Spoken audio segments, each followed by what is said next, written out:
The dangerous truth about feminine energy isn't that it changes a man. It's that it quietly exposes the version of himself he's been hiding behind for years. And here's the part almost nobody wants to admit. Sometimes he knows exactly what he's feeling. He just doesn't know how to survive feeling it. So he leaves. He gets colder. He calls it needing space. He tells himself he's protecting his peace. But months later, he's still replaying one ordinary Tuesday afternoon when she looked at him a certain way, wondering why that moment refuses to let him go. This isn't a story about spiritual awakening. It's about what happens when someone's softness becomes a mirror you can't look away from and can't dare to face. There was a time when I honestly believed that every man who walked away simply didn't care enough. It was such a clean explanation. Too clean. Life almost never works that way. I've watched men leave women they couldn't stop thinking about. I've watched men stay with women they emotionally left years ago. Those two things shouldn't both be true. And yet, they are. Maybe that's the dangerous truth nobody likes because it doesn't give us a villain. It doesn't even give us closure. It just leaves us with uncomfortable questions. Like why someone can miss you every day and still never reach for the phone.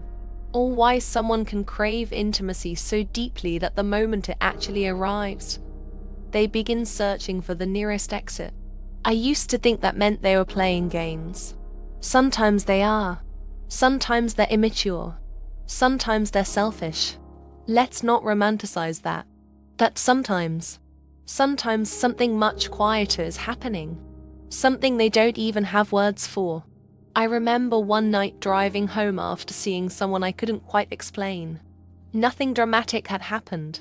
We'd eaten dinner, walked a little longer than planned, talked about completely ordinary things. Her grandmother, coffee, the strange smell inside old bookstores. At one point she laughed not loudly, just enough to wrinkle the corner of her eyes, and I remember noticing it before I realized I was noticing it. Such a stupid detail to remember. I couldn't tell you what restaurant we ate at. Couldn't tell you what song was playing. But somehow, I remember that laugh. Months later, it followed me into completely unrelated moments. Standing in line at a grocery store, waiting at a traffic light, folding laundry. It would appear for half a second, disappear again, and leave behind this strange feeling I couldn't name. Not heartbreak, not longing exactly. More like something unfinished. Back then I kept telling myself, relax, it's not that serious. It sounded convincing during the day, less convincing around midnight. People talk about masculine freedom like it's some permanent destination. He just wants freedom. He doesn't want commitment. He needs space. Maybe. Sometimes that's true. But I've noticed something strange. The men who say they need freedom the most often don't look free. They look exhausted, constantly managing distance, constantly making sure nobody gets too close, constantly calculating how available they should seem. Reply now. Wait an hour. Maybe tomorrow. Don't sound too interested. Don't initiate twice. Don't become predictable. Imagine how much energy it takes to maintain a version of yourself that never accidentally admits you care. That isn't freedom. That's emotional bookkeeping. I once watched a friend receive a message from a woman he'd been seeing for months. Nothing emotional. Just, hope your meeting went well today. He stared at the notification for almost 30 seconds. Smiled, locked his phone, set it face down, pretended it wasn't affecting him. 5 minutes later, he picked it up again, read it, didn't answer, put it back down. 20 minutes later, same thing. Then he looked over at me and shrugged. I don't know. You don't know what? If I answer too fast. He never finished the sentence. He didn't need to. We both knew the rest. She know I care. Funny, isn't it? Imagine being afraid of someone discovering that you enjoy hearing from them. People often assume emotional distance is confidence. Sometimes it's the opposite. Sometimes distance is maintenance. a full-time job. Sometimes he isn't protecting his independence. He's protecting the identity he's spent years building. The man who doesn't need anyone. The man who's impossible to hurt. The man who always leaves first. The man who's fine. Especially that one. I'm fine. I've probably said those words hundreds of times. Sometimes while my chest felt strangely tight. Sometimes after staring at a message I typed. Deleted. Typed again. Deleted again. Eventually I sent nothing. Silence feels strangely safe. Until it doesn't. There is something almost embarrassing about realizing your body has been telling the truth while your mouth keeps lying. Your shoulders stay tense. Sleep becomes lighter. You start waking up at 3:17 every morning. You tell yourself work is stressful. Maybe it is. But then why do you suddenly think about her while brushing your teeth? Why does one sentence keep replaying? Why that sentence? Out of everything she ever said. Why that one? You don't always have to act like you're okay. It wasn't even dramatic. She almost whispered it. I laughed. Changed the subject. Asked what she wanted for dessert. Looking back, that may have been the most revealing moment of the entire relationship. Not because of what she said. Because of what I couldn't let myself say. No. I'm actually tired. Not physically. Something else. Something older. That how do you explain that without sounding ridiculous? So instead, you ask if anyone wants coffee. I think people misunderstand what feminine energy often does to certain men. Not all men. And not every woman. Human beings are more complicated than internet slogans. That sometimes, her presence doesn't make him emotional. It makes pretending impossible. There's a difference. She doesn't create feelings that weren't already there. She quietly removes distractions. And that's much more uncomfortable. Because distractions are useful. Work, the gym, scrolling, podcasts, another project, another weekend trip, another reason to stay busy. Busy people rarely have to sit with themselves. Until one quiet Sunday afternoon when there are no notifications. No meetings. No excuses. Just silence. And somehow, she walks into your thoughts anyway. Not because she's texting you. She isn't. Not because she's demanding anything. She stopped. That's almost worse. I used to think space solved confusion. Sometimes space magnifies it. At first, silence feels like relief. No expectations. No vulnerability. No difficult conversations. You breathe easier. For a few days. Then something odd begins happening. You start inventing reasons to look. Not contact. Just look. Open her profile. Close it. Notice she changed her picture. Pretend you didn't notice. Wonder where it was taken. Feel ridiculous for wondering. Close the app. Open it again 15 minutes later. Not because you plan to say anything. Just because. Human beings are strange like that. We create rituals around the people we're trying to forget. Inner voice. You miss her. No. You checked her profile for times today. I was just curious. Were you? Then why didn't you like the photo? I don't know. No. You do. Because then she'd know I was there. And that scares you. It shouldn't. But it does. Part of him really does want freedom. Let's be fair. Some relationships become controlling. Some people genuinely need distance to hear themselves think. Not every withdrawal is fear. Not every goodbye is avoidance. Life refuses to be that simple. But here's what I've seen more often than people admit.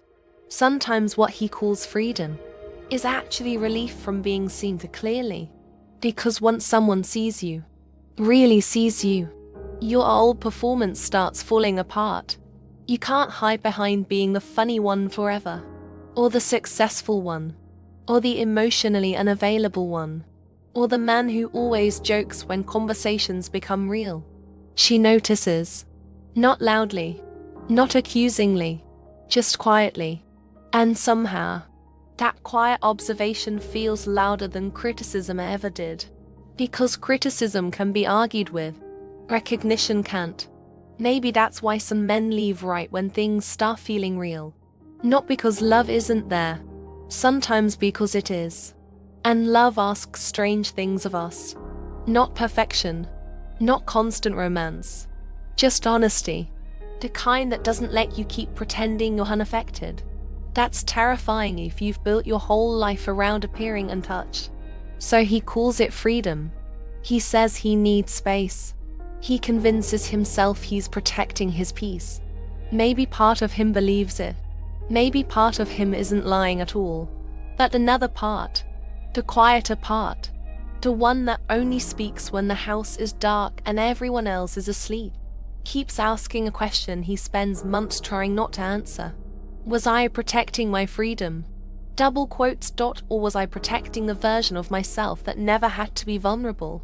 And if he's honest, truly honest, he may realize those were never the same thing. The strange thing wasn't that she loved him. People fall in love every day.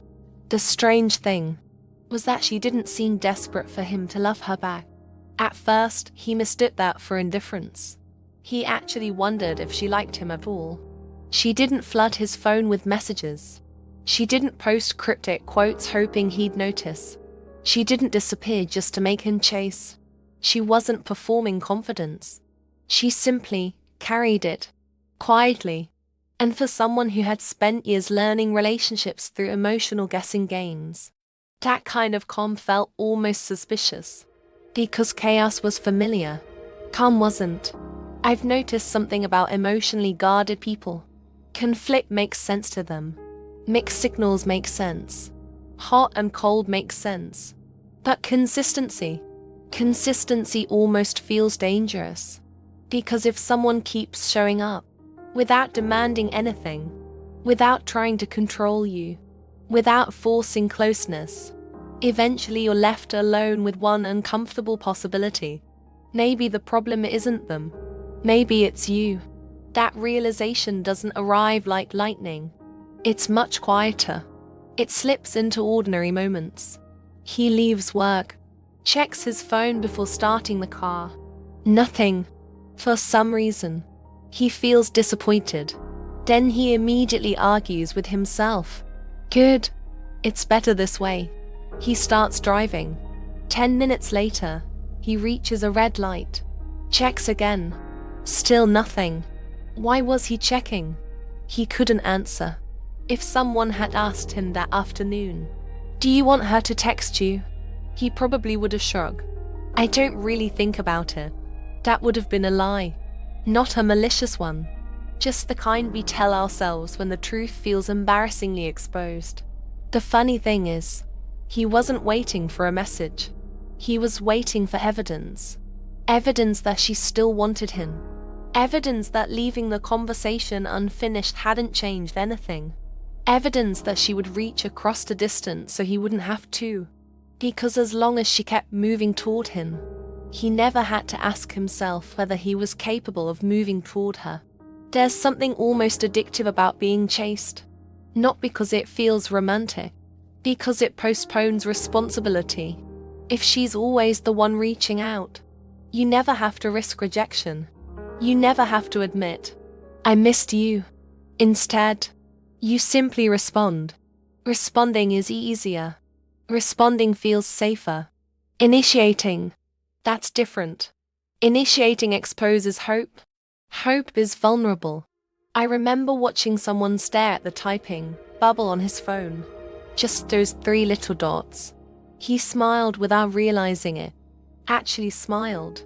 Then the dots disappeared. No message came. He laughed under his breath. Guess she changed her mind. He tried to sound amused, but something in his shoulders dropped. Such a tiny moment. 3 disappearing dots. And somehow, they ruined the next star of his evening. It's amazing how much emotional weight we attach to things we'd never admit matter. She wasn't trying to manipulate him.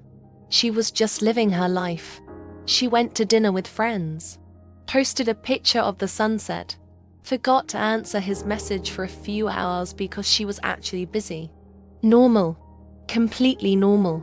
That normal can feel threatening to someone who's secretly measuring their worth through someone else's attention.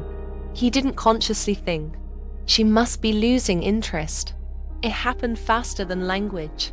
His stomach tightened first. The thoughts arrived later. That's something we don't talk about enough. The body usually reacts before the story begins. His chest felt heavier. Then his mind created a reason. Maybe she's pulling away. Maybe she's talking to someone else. Maybe I shouldn't care this much. Notice the order. Feeling. Story. Reaction.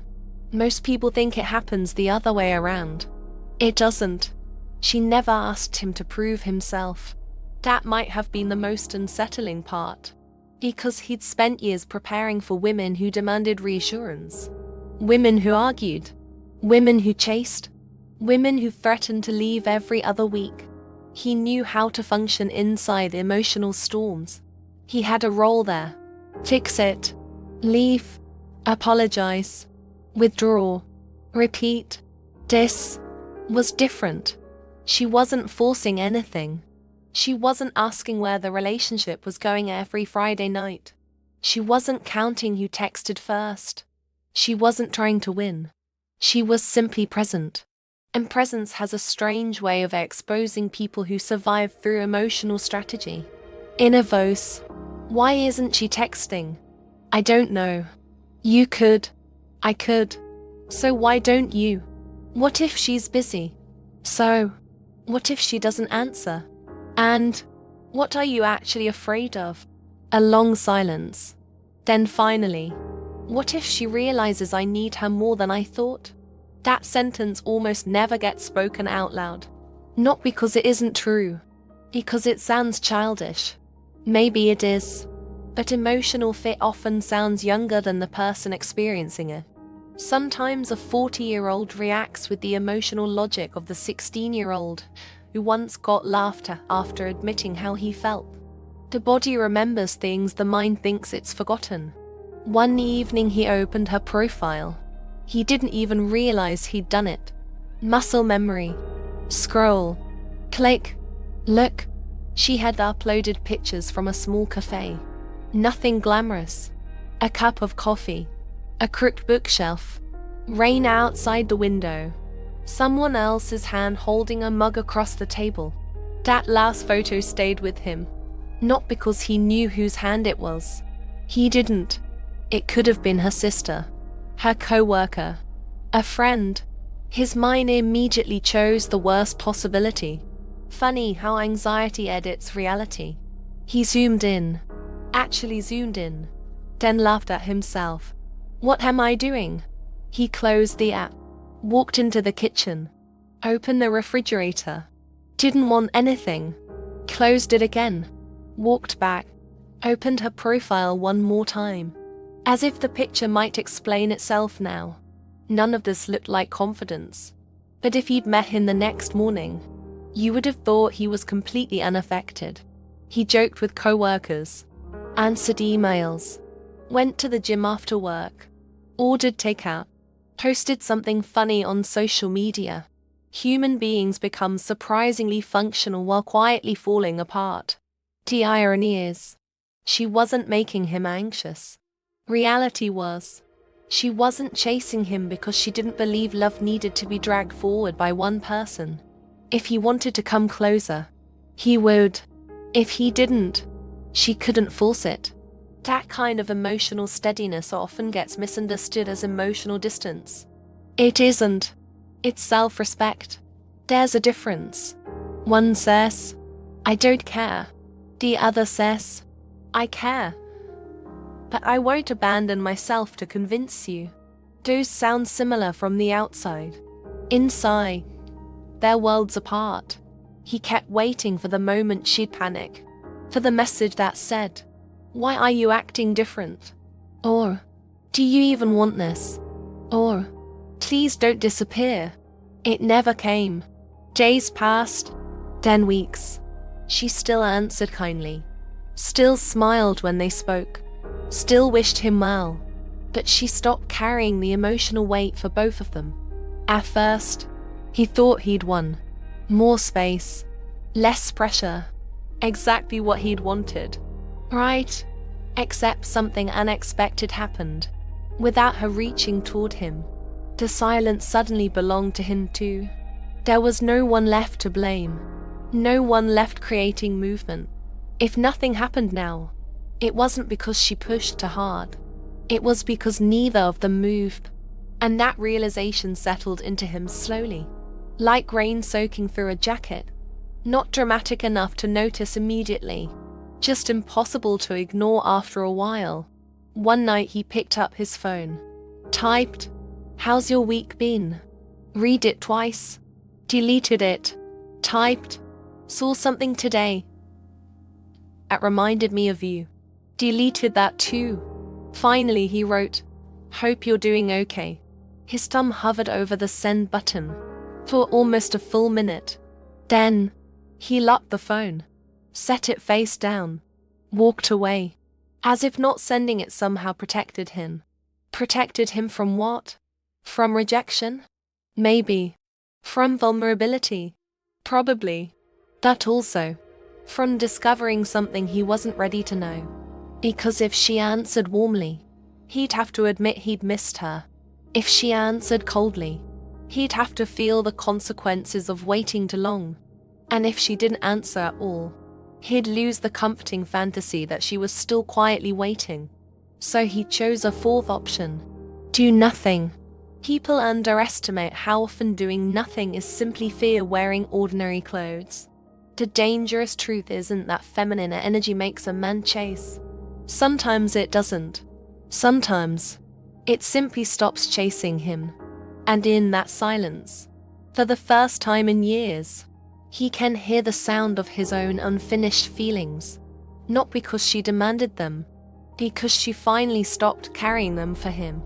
There is something almost unfair about the human body. It tells the truth long before we're ready to hear it. The mind negotiates. It explains. It justifies. It edits memories until they become easier to live with. The body doesn't bother with any of that. It simply reacts. A tighter chest, a restless night, a stomach that suddenly loses interest in food, hands that reach for a phone before you've consciously decided who you're hoping to hear from. Sometimes I think the body is the first witness. The mind just arrives later to write the report. And by then, most of the evidence has already been disturbed.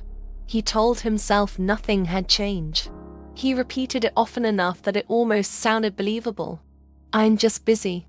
I've got a lot going on. I'm not really thinking about her. Then one Tuesday morning, while making coffee, he realized he'd poured milk into an empty mug. No coffee, just milk. He stared at it for a second, almost laughed. What is wrong with me? Nothing dramatic, just distraction. But distraction has a way of revealing what attention has been quietly occupied by. The strange part wasn't that he thought about her. It was when. Not during romantic movies. Not while listening to sad music. It happened during ordinary life. Waiting for the microwave. Looking for his car keys. Standing in line at the pharmacy. Changing the sheets. Folding socks. Human memory doesn't respect convenient timing. Sometimes the biggest emotions arrive disguised as tiny interruptions. You're halfway through buying groceries, and suddenly remember the way she tapped loose hair behind her ear while reading a menu. Why now? Who knows? The mind searches for logic. Memory rarely offers any. At night, everything became louder. The apartment wasn't actually quieter. The refrigerator still hummed. Cars still passed outside. Someone's dog still barked to buildings away. But without conversation, without work, without movement, there was finally enough silence for thoughts he'd been outrunning to catch up. He would lie down, turn on to one side, then the other, check the clock. 11 to 42. 12 minutes later. 11 to 54. Again. 12:09. Sleep wasn't refusing him. His own mind was. He reached for his phone. Not because he planned to text her. Just because holding the phone somehow felt closer to doing something than lying there doing nothing. He opened old conversations. Scrolled. Didn't read everything. Just enough. A picture she'd sent months ago. A joke that wasn't funny anymore. A voice message. He didn't press play. He just looked at the waveform. Funny, isn't it? How even someone's voice can become intimidating once enough time has passed. In a voice. Play it. No. Why not?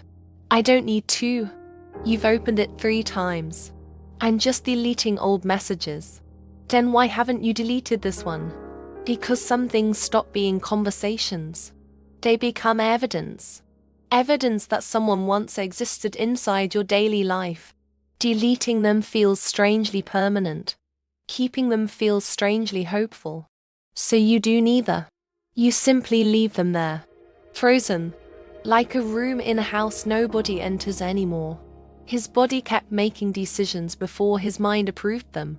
He drove home one evening and somehow ended up taking the street where they'd used to meet. Not intentionally. Or maybe, not consciously. Halfway through the drive he recognized the coffee shop on the corner. The little bookstore beside it. The traffic light where she'd once reached over and laughed because he'd started singing the wrong lyrics to a song. He kept driving. Didn't stop. But his grip tightened on the steering wheel. His breathing became shallower. It lasted maybe 20 seconds. Then it was over. Except it wasn't. Because the body remembers routes, smells, lighting, temperature. Sometimes it remembers places more faithfully than faces. People often say, if he cared, he'd know. I'm not sure that's always true. Sometimes he feels everything. He simply mislabels it. He calls grief stress. He calls longing boredom. He calls fear exhaustion. He calls emotional overload burnout. The feelings don't disappear. They just wear different names. One Saturday afternoon he decided to clean his apartment. Not because it was dirty. Because he couldn't sit still. He vacuumed. Organized drawers. Folded towels. Wiped kitchen counters that were already clean. By evening, the apartment looked perfect. He didn't. He finally sat on the couch. Looked around. The silence he'd been trying to clean away was still sitting beside him. Funny how emotional clutter survives spotless rooms. I've noticed that people often become strangely productive when they're avoiding one conversation with themselves. New hobbies. Extra shifts. Another workout. Another podcast. Another project. Another shelf to organize. Movement feels healthier than stillness. Sometimes it is. Sometimes it's just prettier avoidance. Then came the dreams. Not dramatic dreams. No declarations of love. No impossible reunions. Just ordinary scenes. Walking through a grocery store together. Arguing over which cereal to buy. Laughing because one of them forgot where the car was parked. The kind of moments nobody writes poems about. Yet, those were the dreams that hurt the most. Because they weren't fantasies. They were possibilities. Possibilities his mind had quietly started mourning. He woke up one morning convinced he'd received a text. He actually heard the notification. Reached for the phone immediately. Nothing. No message. Just silence. He lay there staring at the ceiling. His heartbeat was already faster. The body had reacted to something that never happened. Isn't that strange? Sometimes anticipation hurts almost as much as reality. During the day he looked completely normal. People underestimate how convincing normal can be. Co-workers asked, "Everything good?" "Yeah." "You look tired." "Didn't sleep much." Nobody questioned it. Why would they? Adults are experts at translating emotional pain into socially acceptable explanations. "I'm just tired. I'm busy. It's work. It's allergies." Anything except. I think someone quietly became important to me, and I don't know what to do with her. That sentence rarely leaves anyone's mouth. He started noticing small physical habits, checking his phone every few minutes. Not because she texted, because maybe, this time, she had. He'd walk into another room without remembering why. Open the refrigerator, close it, look out the window, sit down, stand back up. Restlessness doesn't always look dramatic. Sometimes it looks like forgetting why you walked into the kitchen. One evening his best friend asked, "You okay?" "I'm fine." "You've said I'm fine for times in 10 minutes. "I have." "Yeah." "I didn't even notice." That's the frightening part. Some defenses become so automatic they stop feeling like defenses. They're just language now. "I'm fine." "I'm good." "No worries." "It's nothing." Sometimes those phrases protect us. Sometimes they imprison us. The body kept betraying him. A song came on while he was driving. Not even their song. Just one she'd once quietly hummed while looking out the passenger window. Without thinking, he skipped it. Immediately. Then, 10 seconds later, he pressed previous. Let it play. Halfway through, he skipped it again. He couldn't decide whether hearing it hurt more than avoiding it. Inner voice. "You miss her." "No." "Then why did you replay the song?" "I was curious." "You've been curious every day this week. What are you actually waiting for?" A long silence. Finally, for this feeling to stop. And has it?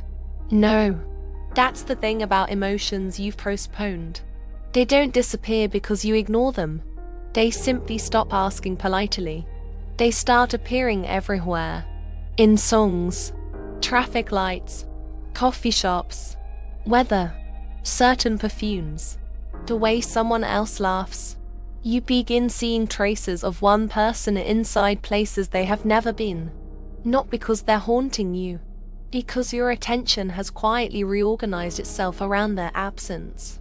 There was one night he almost called. Not texted. Called. His thumb hovered over her name. He imagined her answering.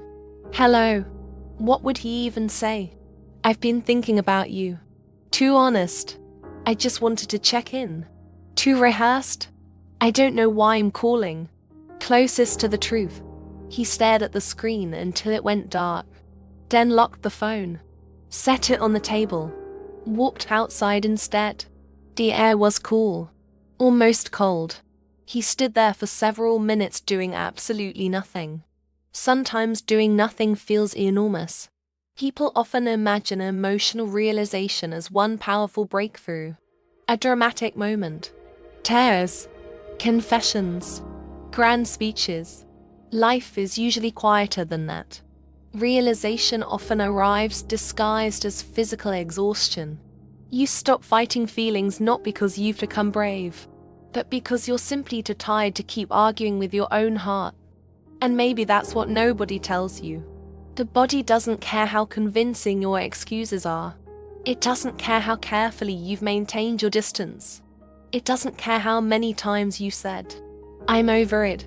If someone has truly mattered, your body usually knows long before your pride is willing to admit it. Because the mind can invent stories. The ego can build walls. But the body has never learned how to lie. There is a moment in some relationships that feels almost impossible to explain. Everything seems to be moving in the right direction. The conversations become deeper. The laughter feels easier. The silence between them stops feeling awkward. He starts opening doors that have been locked for years. He tells her stories he doesn't normally tell. He texts first. He remembers little details. He looks at her differently. For a brief moment, it feels as though the distance is finally disappearing. Then, almost without warning, he becomes someone else. His replies become shorter. He takes longer to answer. He cancels plans. He buries himself in work. He suddenly needs space. From the outside, It looks confusing. Cruel, even. She wonders, what did I do wrong? But often, she didn't do anything wrong. She simply got close enough to touch the part of him he had spent years protecting. And that frightened him far more than he expected. Most people assume emotional distance begins with a lack of feelings. In reality, it often begins with too many. Feelings can be surprisingly overwhelming for someone who has built an identity around staying in control. Because closeness changes the stakes. When someone matters, they gain the ability to hurt you. Not intentionally, not maliciously, just by existing. That realization rarely arrives as a conscious thought. It arrives as tension, restlessness, an unexpected urge to pull away. He didn't wake up one morning deciding to become emotionally unavailable. It happened in smaller pieces. She complimented him. Instead of feeling relaxed, he felt exposed. She noticed he seemed tired. Instead of feeling cared for, he wondered how much else she had noticed. She remembered something he had mentioned weeks ago. Instead of feeling appreciated, he realized she had actually been paying attention. That should have felt comforting. Instead, it made him strangely uneasy, because being truly seen is different from being admired. Admiration feels safe. Being seen requires honesty. One evening they sat across from each other at a small restaurant. Nothing extraordinary, just dinner after work. The conversation drifted from childhood memories to future dreams. At one point she smiled and quietly said, "You don't have to pretend to be okay with me." She didn't accuse him. She didn't analyze him. She simply offered the sentence. He laughed, changed the subject, asked about dessert. To anyone watching, it looked effortless, but something inside him had frozen. Not because she was wrong, because she was right. And somehow, that felt far more dangerous. People think vulnerability happens when someone shares a secret. Sometimes vulnerability happens when another person quietly recognizes one you weren't planning to tell. He drove home that night with the radio off. Her sentence kept repeating, "You don't have to pretend." Why had that bothered him so much? He couldn't explain it. It wasn't criticism. It wasn't pressure. It was permission. And permission can feel terrifying when you've spent years surviving behind performance. The next morning, he texted less. Not deliberately. It simply felt easier. Distance restored something familiar. Familiarity often disguises itself as peace. But they're not always the same thing. Sometimes familiar simply means, this is the pain I already know. I've often wondered why some people become colder precisely when they begin falling deeper. I don't think it's because love disappears. I think it's because love finally becomes real. Fantasy asks very little of us. Reality asks everything. As long as the relationship is still uncertain, your imagination fills in the blanks. But once someone becomes emotionally available, you can no longer hide behind possibility. Now there is something real enough to lose. That changes everything. He noticed himself becoming strangely irritated. Not with her, with little things. Traffic, emails, slow internet, someone chewing too loudly at lunch. He blamed stress. Maybe part of it was. But emotional overload often leaks into places where it doesn't belong. The mind says, "I'm frustrated because work is exhausting." The body quietly whispers, "You're terrified because someone actually matters now." Inner voice, "She's getting closer." "I know. Isn't that what you wanted?" "Yes. So why are you pulling away?" "I don't know." "Try again." A long silence. Then finally, because if she gets close enough, she eventually see everything. And then, she might leave. Notice something. His fear wasn't intimacy itself. His fear was what intimacy might eventually reveal. Many emotionally guarded people don't believe they're protecting themselves from rejection. They believe they're protecting other people from discovering who they really are. It's a strange kind of shame. Not, what if they hurt me? But, what if they realize I'm not enough? That fear doesn't usually come from one relationship. It grows quietly over years. Maybe someone once laughed when he cried. Maybe affection disappeared the moment he made a mistake. Maybe emotions were treated like weakness. Maybe achievement became the only way to earn approval. Children learn quickly. If love feels conditional long enough, adults begin treating authenticity like a risk. So, when someone offers unconditional presence, the body doesn't always interpret it as safety. Sometimes it interprets it as unfamiliar. And unfamiliar things, even beautiful ones, can trigger retreat. She noticed the difference before he admitted it to himself. He no longer sent good morning texts. He answered questions with one sentence instead of 5. Phone calls became, "I'm just tired. I'm busy. We'll talk later." Later kept moving further away.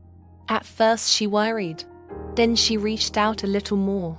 Not dramatically, just enough to bridge the silence.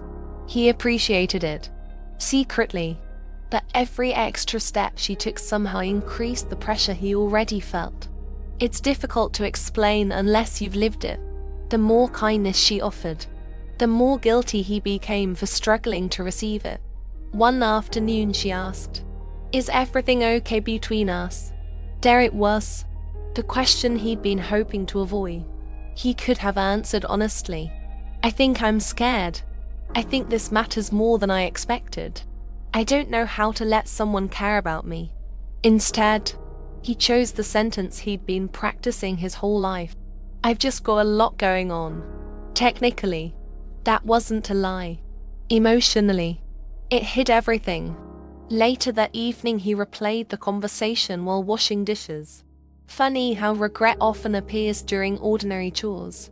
Water running, soap bubbles, a plate in one hand, the truth in the other. He imagined saying it differently. Imagined turning around. Imagined calling her. Imagined admitting that none of this was about her. Then the dishes were finished. The moment passed. Life continued. Most emotional turning points don't end with dramatic music. They end with someone drying their hands on a kitchen towel. She stopped asking. Not because she stopped caring. Because she realized questions weren't reaching him anymore. There comes a point where love changes its shape. Instead of pursuing, it waits. Instead of convincing, it observes. Instead of forcing, it leaves room. Many people mistake that silence for giving up. Sometimes, it's the deepest form of respect. He noticed the change almost immediately. Her messages became lighter. No hidden disappointment. No emotional interrogation. She smiled when they met. She laughed. She didn't mention the distance. That should have relieved him. Instead, it unsettled him. Because now there was nothing left to resist. No conflict. No pressure. No argument. Only his own choices. And that's a lonely place to stand. One Friday evening he almost texted, "I know I've been different." He wrote it, read it 3 times, deleted it, started again. "I'm sorry." Deleted that too. He wanted to explain everything. But how do you explain fear that doesn't even make sense to you? How do you tell someone, "The closer you got, the more I wanted to run"? Not because I loved you less, but because losing you suddenly became imaginable. Most people don't have language for that, so they say nothing. Silence becomes the translator for emotions they've never learned to speak. Days passed. He stayed busy. Busy enough to function, not busy enough to forget. One night he found himself standing in the shower much longer than usual. The water had already gone lukewarm. He wasn't thinking about anything specific, just feeling tired. Not physically, emotionally. Tired of monitoring every feeling. Tired of pretending distance felt easier. Tired of acting like control was the same as peace. Sometimes emotional exhaustion isn't caused by loving someone. It's caused by resisting the fact that you do. The greatest misunderstanding about emotionally withdrawn men is that they become cold because they stop caring. Sometimes, they become cold because caring has finally become impossible to manage with the old version of themselves. Distance becomes a temporary shelter. Unfortunately, the shelter slowly becomes a prison. Because every day spent protecting yourself from possible heartbreak is also another day spent protecting yourself from genuine connection. And perhaps that's the quiet tragedy no one notices. She experiences his withdrawal as rejection. He experiences his withdrawal as survival. Both people hurt. Neither one fully understands the other. He thinks, if I disappear for a while, maybe I'll get myself together. She thinks, if he cared, he wouldn't disappear. Both stories feel true from where they're standing. Both are incomplete, because underneath the silence, beneath the delayed replies, beneath the carefully constructed distance, there is often a man sitting alone in his apartment late at night, staring at a message he desperately wants to answer, wondering why the thing he wanted most became the very thing that made him afraid. There is a version of this story that people love to tell. It usually sounds something like this. If he pulls away, don't worry, he'll come back. Or perhaps, when a man realizes your value, he'll chase you. It's a comforting story. Simple, predictable. It gives pain a neat ending. But real emotional awakening is rarely that clean. Sometimes he comes back. Sometimes he doesn't. Sometimes he reaches out after 6 months. Sometimes after 6 years. Sometimes never. The dangerous part isn't that he left. The dangerous part is what begins happening inside him after he leaves. Because distance doesn't always erase emotion. Sometimes, it gives emotion enough silence to grow. People imagine regret as one dramatic realization. A single sleepless night. One overwhelming memory. One moment where everything suddenly makes sense. In reality, regret behaves more like water. It slips into tiny cracks. Quietly, patiently. One ordinary day becomes another. Nothing remarkable happens. Then he sees someone wearing a sweater the same color she used to wear. His chest tightens. He keeps walking. The feeling disappears. Or so he thinks. The next day someone laughs the way she used to laugh. A few days later he passes the cafe where they spend an entire rainy afternoon talking about absolutely nothing. Each moment is tiny, almost insignificant. But tiny things accumulate, like drops filling a glass. Eventually, the glass overflows. The frightening thing about emotional suppression is that it often works. At first, the first week feels manageable. The second week feels productive. By the third week, life almost appears normal again. He goes to work, meets friends, exercises, pays bills, replies to emails. From the outside, everything seems fine. Inside, his emotional life has simply gone underground. What disappears from awareness does not necessarily disappear from the nervous system. The body remembers unfinished stories long after the mind has stopped talking about them. One afternoon he caught himself opening her social media profile again. He hadn't done it in weeks. He wasn't even looking for anything specific. Just checking. There were new pictures. Friends. Family. A book she was reading. Coffee in a ceramic mug he'd never seen before. Nothing about another man. Nothing that should have hurt. Yet somehow, everything did. Not because of what he saw. Because life had continued without asking his permission. That's one of the hardest truths after emotional distance. You assume time freezes for everyone. It doesn't. The world keeps moving. People keep laughing. The seasons continue changing. Someone who once occupied your thoughts every hour eventually learns how to organize their days without you. That realization arrives quietly, but it lands heavily. In a voice, she looks happy. Good. Do you mean that? I want to. But I thought I'd have more time. More time for what? To figure myself out. And did you? A long pause. No. There is a strange arrogance hidden inside emotional avoidance. Not intentional arrogance, just unconscious assumption. The belief that someone important will still be standing exactly where you left them. Not because they're weak, because your mind quietly imagines them waiting. Waiting until you're less confused. Waiting until you're ready. Waiting until you finally understand your own feelings. But people aren't statues. They heal. They adapt. They build new routines. Not because they stop loving, because life asks them to keep living. Sometimes that's the most painful lesson of all. He remembered the last real conversation they had. Not the words, the atmosphere. She hadn't begged him to stay. She hadn't tried to convince him.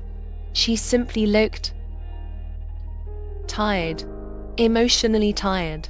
At the time, he interpreted her silence as emotional distance. Months later, he realized something different. Maybe she wasn't withdrawing. Maybe she was finally accepting what she could no longer carry alone. There's a quiet dignity in that. And unfortunately, many people don't recognize it until long after it's gone. People often ask why feminine energy seems so powerful. I don't think the answer has anything to do with mystery, or manifestation, or invisible forces. Its power often comes from something much simpler. It stops participating in emotional imbalance. When she no longer chases, she removes the distraction. When she stops explaining, he loses the argument he was having with someone else instead of himself. When she stops rescuing, he is left alone with the emotional weight he had been handing to her. That silence becomes incredibly loud. One Saturday morning he woke unusually early. No alarm, no reason, just awake. The apartment felt different. He made coffee, opened the curtains, sat on the couch. Nothing demanded his attention. No meetings, no errands, no deadlines. Just a slow morning. Funny enough, those are often the most dangerous moments. Because busyness is no longer available as anesthesia. Without constant movement, thoughts become audible again. He looked around the apartment. There was nothing wrong with it. Still, it felt strangely empty. Not because someone else should have been there. Because he'd finally admitted to himself that he wanted someone there. There is an enormous difference between those two realizations. Loneliness isn't always the absence of people. Sometimes it's the collapse of the story you've been telling yourself. I don't need anyone. He started remembering details he'd ignored before. The way she'd ask if he'd eaten.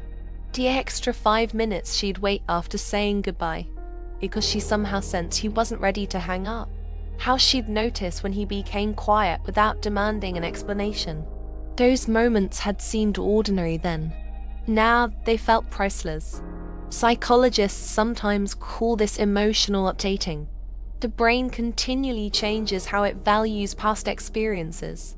Moments once dismissed as insignificant become emotionally meaningful once they're no longer available.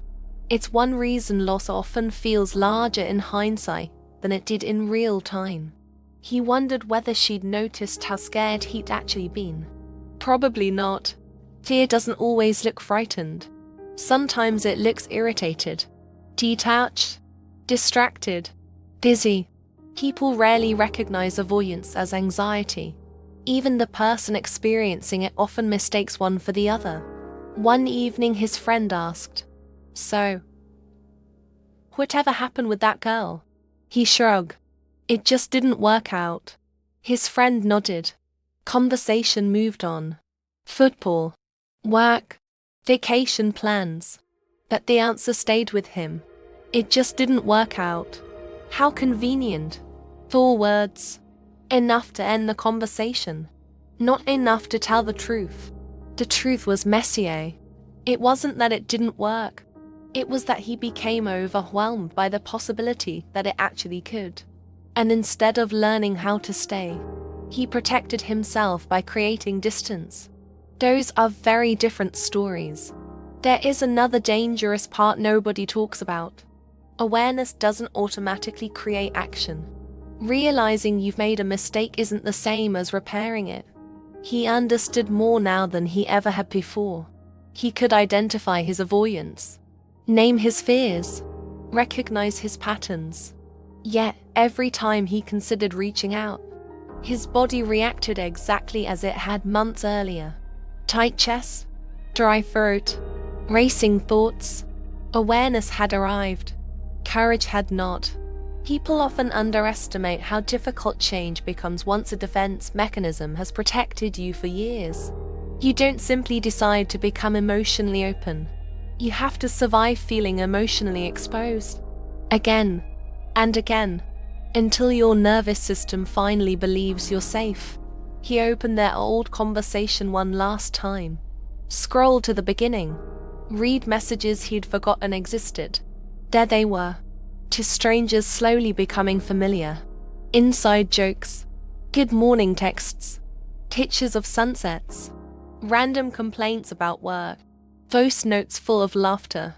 He noticed something unexpected. The relationship hadn't been built through grand romantic gestures. It had been built through consistency. Tiny moments. Repeated hundreds of times. Trust doesn't usually arrive dramatically. It accumulates quietly. And unfortunately, it can disappear quietly too. In a voice. You loved her. I think I did. No. A pause. You know you did. Then why did I leave? Because love wasn't what scared you. What was? The responsibility of being loved back. That sentence lingered. Being loved back. People speak endlessly about the fear of rejection. Far fewer people discuss the fear of acceptance. Acceptance removes every excuse. If someone truly sees you and stays, you can no longer blame loneliness on the absence of opportunity. Now the question becomes much harder. Can you stay present long enough to receive what you've always claimed to want? For some people, that question is terrifying. Weeks passed. Life continued. She was no longer checking her phone every few minutes. He still was. Not because he expected her message. Because hope has strange habits. Even after logic gives up, hope sometimes continues refreshing the screen. One evening he passed the bookstore where they'd once spent nearly an hour arguing about which novel was better. The lights were still warm. The same bell rang as customers entered. Everything looked exactly the same. Except he kept walking. For the first time, he understood something that had taken months to become clear. The pain wasn't punishment. It was information. His regret wasn't trying to destroy him. It was trying to teach him. Every uncomfortable emotion was pointing toward the same quiet truth. Not that he had loved imperfectly. Everyone does. Not that he had been confused. Most people are. The painful truth was simpler. He had mistaken emotional safety for emotional distance. He believed that staying protected meant staying in control. Only now did he understand the cost. Control had kept him from immediate heartbreak, but it had also kept him from the one connection that had quietly begun changing him. And perhaps that's the dangerous part nobody talks about. Not every person who walks away realizes what they've lost. But the ones who do often realize it only after silence has removed every distraction, after routines have settled, after pride has grown tired, after the excuses no longer sound convincing. Only then do they discover the hardest lesson of all. Sometimes the greatest danger isn't loving someone too much. Sometimes it's realizing far too late that the person you kept trying to protect yourself from losing was never the one you needed protection from.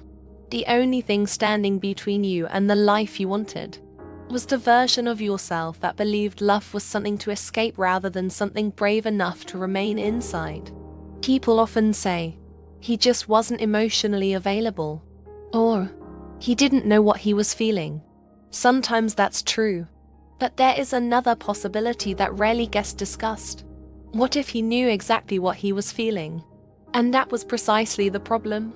Because awareness doesn't always create freedom. Sometimes awareness creates panic. Sometimes the moment a man finally recognizes the depth of his feelings, he also recognizes everything those feelings demand of him. Responsibility, honesty, consistency, vulnerability, the future. Suddenly love is no longer a pleasant emotion. It becomes a decision. And decisions expose who we really are. That realization can leave a person feeling emotionally cornered. Not trapped by another human being. Trapped by the version of themselves they can no longer pretend to be. For a long time, he believed confusion was his biggest problem. Then one quiet Tuesday afternoon, he realized something unsettling. He wasn't confused anymore. He knew. He knew she mattered. He knew why he missed her. He knew why ordinary places reminded him of her. He knew why every attempt to replace the feeling with work, entertainment, or distraction kept failing. The confusion had disappeared. Only fear remained. Ironically, clarity was much more frightening. Confusion allows delay. Clarity demands movement. He sat in his car after work without starting the engine. The parking lot was nearly empty. People walked to their cars carrying laptops, grocery bags, umbrellas. Life moved with its usual rhythm. Inside his car, time seemed strangely suspended. His phone rested on the passenger seat. He picked it up, opened her contact, closed it, opened it again. His thumb hovered over the call button.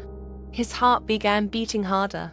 Not because he expected rejection, because calling would make everything real. As long as he remained silent, he could continue imagining different outcomes. Maybe she still cared. Maybe she didn't. Maybe tomorrow would feel easier. Silence preserved possibility. Action destroyed fantasy. Inner voice, you already know what you want. I know. So why aren't you moving? Because if I move, you'll find out. And if I find out, you'll have to live with the answer. There is something profoundly uncomfortable about certainty, especially for people who have survived by keeping every emotional door slightly open. If nothing is defined, nothing can officially be lost. That's why emotionally guarded people often remain in gray areas. Not because gray feels good, because black and white require commitment. Commitment asks for courage. Gray only asks for delay. Psychologists sometimes describe avoidance as an attempt to reduce anxiety. But anxiety rarely disappears. It simply relocates. He avoided difficult conversations. Instead, he couldn't sleep. He postponed emotional decisions. Instead, his thoughts became louder. He escaped vulnerability. Instead, loneliness followed him everywhere. Avoidance is expensive. It charges interest. The longer payment is delayed, the larger the emotional debt becomes. He noticed something else. His body had started making decisions before his mind did.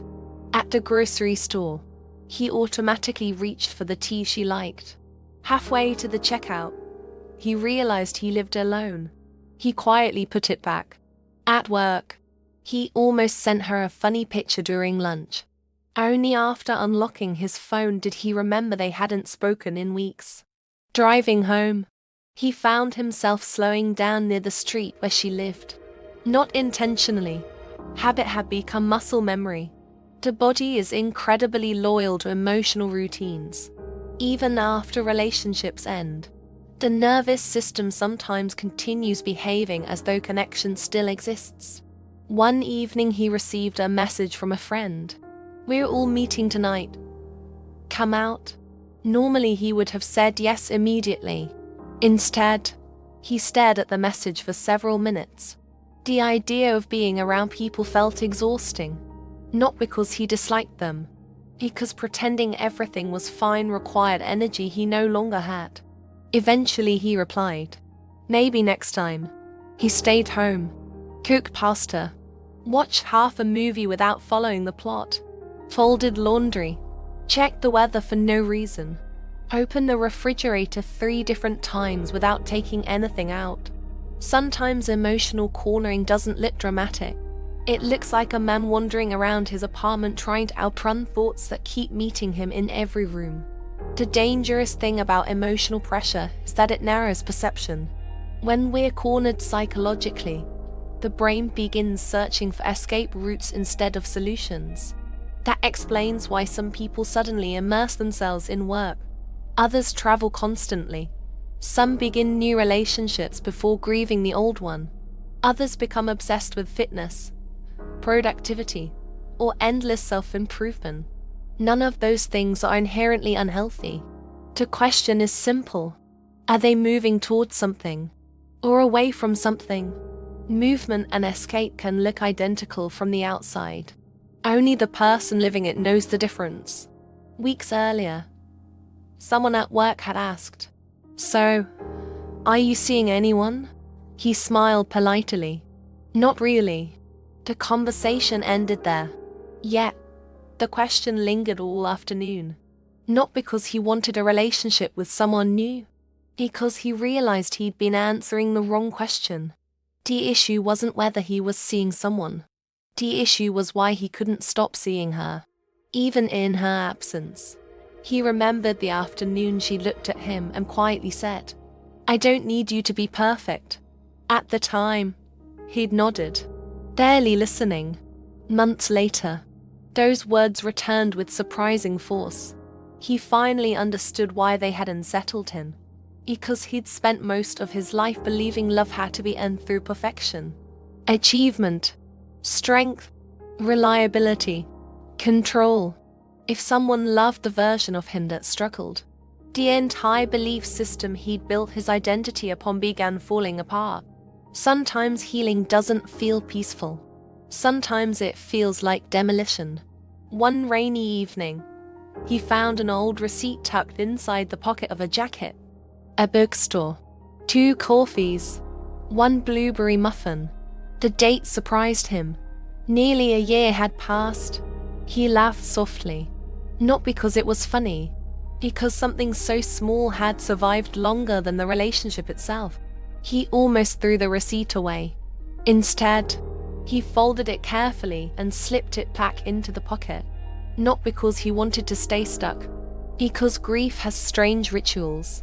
People keep ticket stubs, old photographs, receipts, voicemails, not to live in the past, but because the heart processes endings much more slowly than the calendar does. In a voice, "You miss her." Yes, you've admitted that now. Yes. So what's stopping you? Silence. Finally, I'm afraid she see how much I struggled. And I don't want her to think I only came back because I was lonely. Were you lonely? Yes. Is that the whole truth? No. What else? I came back because I finally became honest. That distinction mattered. Loneliness seeks relief. Honesty seeks reality. One reaches for another person to avoid pain. The other reaches because pretending has become unbearable. Unfortunately, from the outside, both actions can look exactly the same. That's why timing becomes so complicated. By the time emotional honesty arrives, the other person may have already built an entirely new life. Awakening doesn't operate on a shared schedule. One heart may finally open, while the other has quietly learned how to close the chapter. That mismatch creates some of the deepest heartbreaks people ever experience. He began noticing couples differently, not with jealousy, with curiosity. A man carrying grocery bags while his partner searched for her keys. An older couple silently sharing fries at a diner. 2 exhausted parents taking turns calming a crying toddler. None of it looked glamorous. None of it resembled the fantasy version of love he'd carried in his mind. It looked ordinary, yet strangely beautiful. For the first time, he understood that intimacy wasn't built through extraordinary moments. It survived through thousands of ordinary ones, choosing each other on Tuesday evenings, talking after difficult work days, buying groceries, taking out the trash, waiting during doctor's appointments, holding space when life became inconvenient. Love wasn't a constant feeling. It was sustained attention. That realization made his chest ache. Not because he had never loved, because he had underestimated what love actually asked of him. One night he dreamed they were simply sitting in silence. No dramatic reunion. No apologies. No declarations. She was reading a book. He was answering emails. Rain tapped gently against the windows. Nothing happened. He woke with tears in his eyes. The dream wasn't painful because something extraordinary occurred. It was painful because ordinary life together had suddenly become the thing he missed most. The nervous system often reveals our deepest longing through surprisingly simple dreams. Not grand romance. Peace. As the months passed, something inside him gradually shifted. He stopped asking, "Why did this happen?" He started asking, "Who was I while it happened?" That's a completely different question. The first searches for blame. The second searches for truth. Blame rarely transforms people. Truth sometimes does. He began seeing patterns that reached far beyond one relationship. How often he joked when conversations became vulnerable. How quickly he changed the subject when compliments felt too personal. How easily he disappeared whenever emotional expectations increased. None of these habits had been conscious. They were survival strategies developed years earlier. The tragedy was that strategies designed to protect a frightened younger version of himself were now sabotaging the adult life he wanted to build. One afternoon, while cleaning his apartment, he found himself standing in front of the bathroom mirror longer than usual. Not criticizing his appearance, just looking. There was something different in his face. Not older, quieter, less certain, but strangely more honest. Perhaps awakening doesn't make someone stronger immediately. Perhaps it first makes them impossible to lie to. Because once you've recognized your own emotional patterns, you lose the luxury of pretending they don't exist. Every future choice becomes more intentional. Every silence becomes more noticeable. Every retreat becomes harder to justify. Awareness removes excuses long before it creates confidence. This is the part few people celebrate. Movies often end when someone finally realizes they're in love. Real life often begins there. Because realization isn't the destination. It's the beginning of responsibility. Now he had to decide whether honesty would become action, or simply another painful insight stored alongside all the others. He stood by his apartment window watching people hurry through the rain below. Hundreds of strangers. Hundreds of private stories. Some running towards someone. Some running away. Some not yet knowing the difference. And perhaps that's what it truly means to be emotionally cornered. Not that another person trapped you. Not that love became unbearable. But that life quietly guided you to a place where every escape route you've relied on for years finally disappeared, leaving only one path still open. The terrifying, beautiful, and deeply uncertain path of becoming the person capable of staying where your heart has already arrived. There comes a moment in almost every emotional awakening that no one prepares you for. It isn't the moment he realizes he loves her. That happened long ago. It isn't the moment he admits he made mistakes. He's already begun doing that. The real turning point comes later. It arrives quietly, when he can no longer recognize the person he's been pretending to be. Because pretending is exhausting. Not for an hour. Not for a week. For years. And eventually, the mask becomes heavier than the truth. For most of his life, he believed identity was something you built. You chose your career, your hobbies, your routines, the image you presented to the world. You became disciplined, independent, reliable, self-sufficient. People admired those qualities. He admired them too. He thought they defined him. But then she entered his life. Not to change him, simply to know him. And strangely, being known began revealing parts of himself that his carefully constructed identity had quietly hidden. Not because she forced him to look, because she made it feel possible. At first, it was subtle. She noticed when he answered every serious question with a joke. She noticed how quickly he apologized for needing help. She noticed how uncomfortable he became whenever someone complimented him. She never criticized those habits. She simply observed them. Sometimes all it takes is one person seeing us clearly for us to realize how much energy we've spent staying unseen. He remembered one evening when they had been cooking dinner together. Nothing extraordinary. She chopped vegetables while he stirred pasta sauce. Music played softly in the background. She laughed because he'd somehow managed to spill garlic across the kitchen floor. They cleaned it together. That was all. At the time, it felt forgettable. Months later, it became one of his favorite memories. Not because anything dramatic happened, because for a brief moment, he hadn't been performing. He wasn't trying to impress her. He wasn't proving his worth. He wasn't protecting himself. He had simply existed. How rare that suddenly seemed. The strange thing about emotional masks is that they often begin as survival. A boy learns that crying invites ridicule, so he stops crying. A teenager discovers that achievement earns approval, so he becomes exceptional. A young man notices that confidence attracts admiration, so he hides uncertainty. None of these decisions are consciously malicious. They're adaptive, necessary, even. The problem is that survival strategies rarely announce when they've expired. They continue operating long after the danger has passed.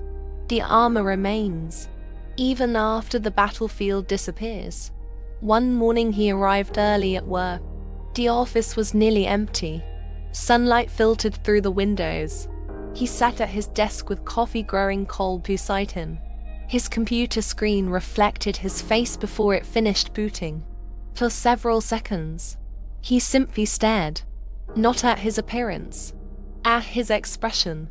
He looked tired, not physically, existentially. There's a particular kind of exhaustion that comes from maintaining a version of yourself that no longer fits. It feels like wearing clothes one size too small. You can still function, that every movement requires unnecessary effort. Inner voice, who are you trying to convince? Myself. That you're fine? Yes. Do you believe it anymore? A long silence. No. Then why keep saying it? Because I don't know who I am without it. Identity is a strange thing. Most people assume it is built from what we add. Titles, success, experiences, recognition.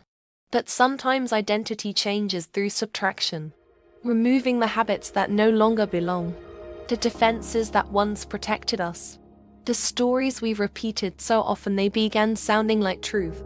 I'm just not emotional. I work better alone. I don't need anyone. I'm happier without attachment. Perhaps none of those statements were lies. Perhaps they were temporary shelters mistaken for permanent homes. He began paying attention to how often he automatically reached for those old stories. A coworker asked if he wanted help carrying several heavy boxes. I'm good, even though his back hurt. His sister offered to drive him to the airport. I'll manage, even though she lived 5 minutes away. His friend asked, how are you really doing? I'm fine. The words came so quickly they felt rehearsed. Because they were. Some responses become reflexes long before they remain true. One Saturday afternoon, he visited his parents. His mother was making tea. His father watched an old documentary with the volume slightly too loud. Everything felt familiar, comfortably predictable. Then his mother asked, are you happy? Such a simple question. He answered automatically. Yeah. She looked at him for a moment. Not suspiciously, Just patiently. Finally, she smiled gently. You don't have to answer so quickly. Something inside him shifted. It wasn't what she said. It was what she implied. Maybe people who truly cared about him weren't waiting for polished answers. Maybe they'd been waiting for honest ones all along. Driving home, he remembered being 10 years old. He had fallen off his bicycle and scraped both knees. He remembered standing up before anyone reached him. Not because he wasn't hurt, because he wanted everyone to think he wasn't. Somewhere along the way, that little boy had become an adult man. Still standing before anyone could help. Still insisting he wasn't bleeding. Only now, the wounds weren't visible. There is a quiet grief that accompanies personal transformation. Not only because you mourn what you've lost, but because you mourn the years spent becoming someone you never actually needed to be.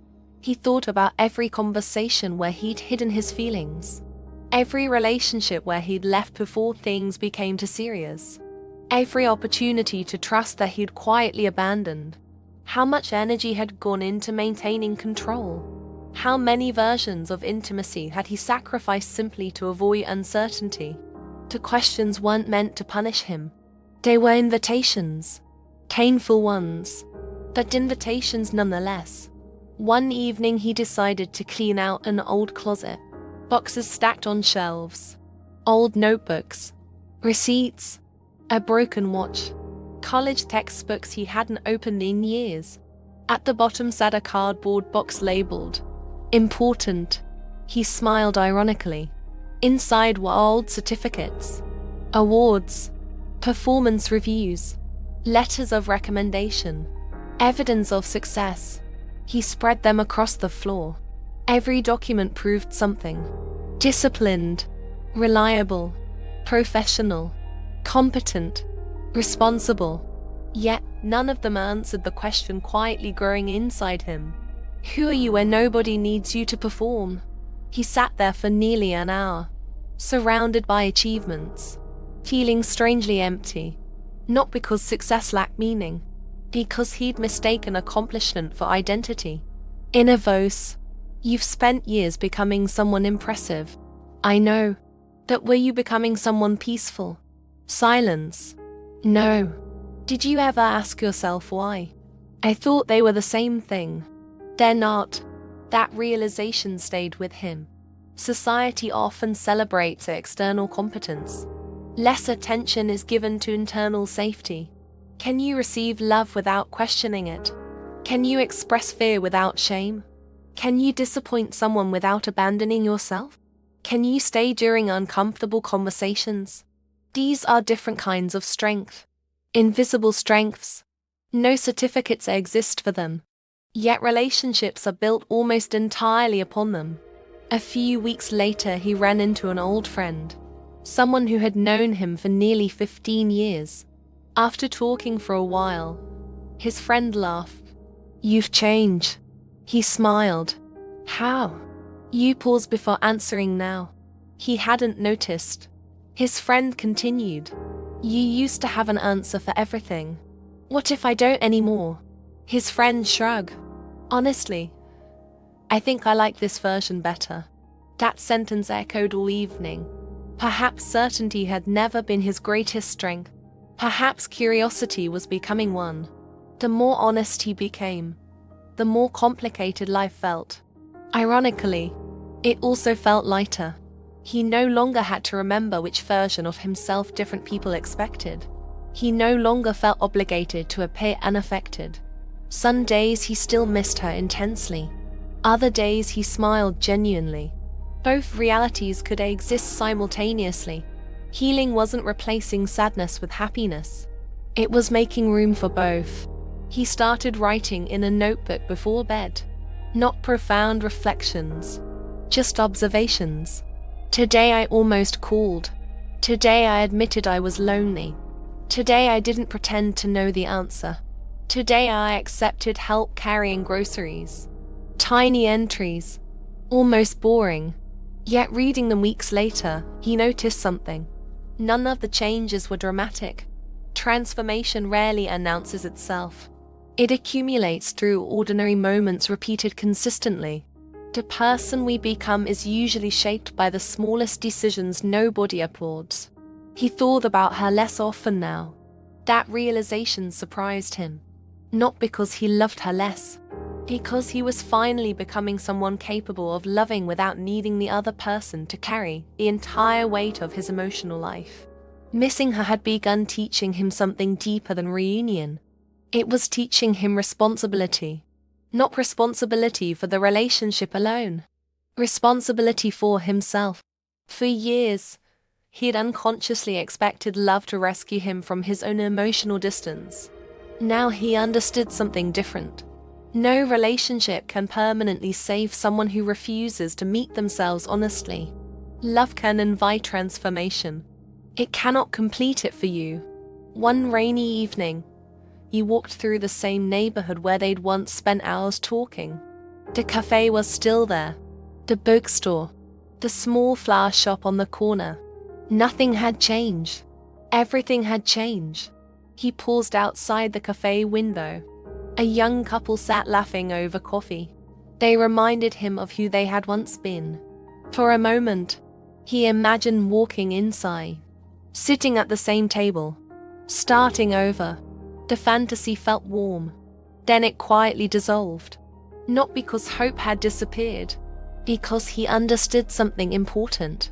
Even if life somehow offered another chance, the old version of him could never be trusted with it. That man had been too frightened, too guarded, too committed to appearing invulnerable. If another beginning ever came, it would require someone different. Not someone perfect, someone honest.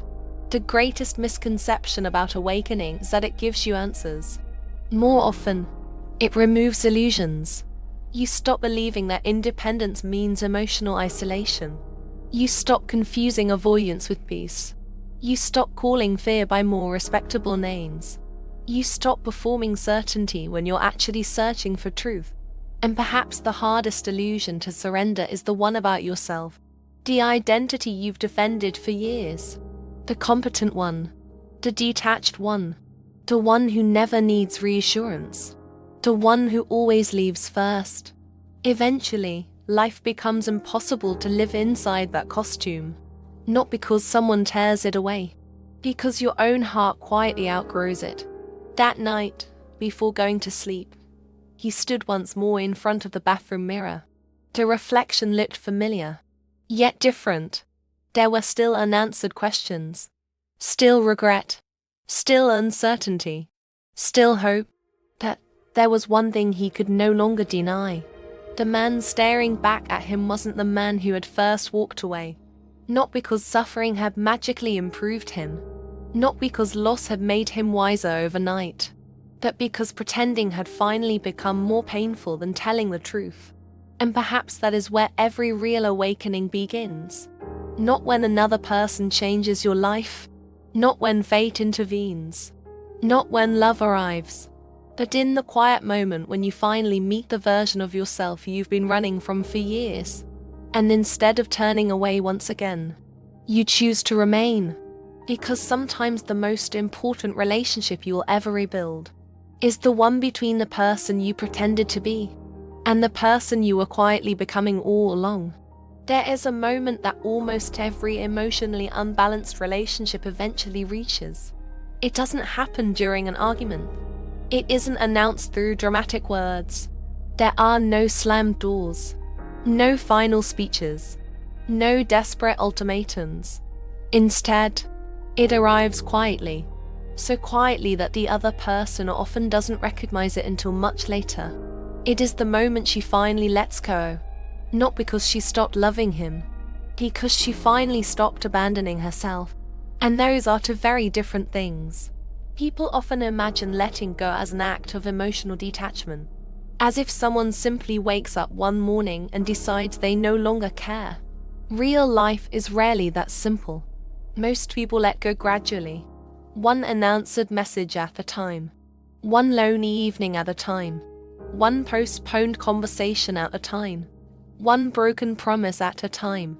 Until eventually, Their nervous system becomes too exhausted to continue hoping in the same way.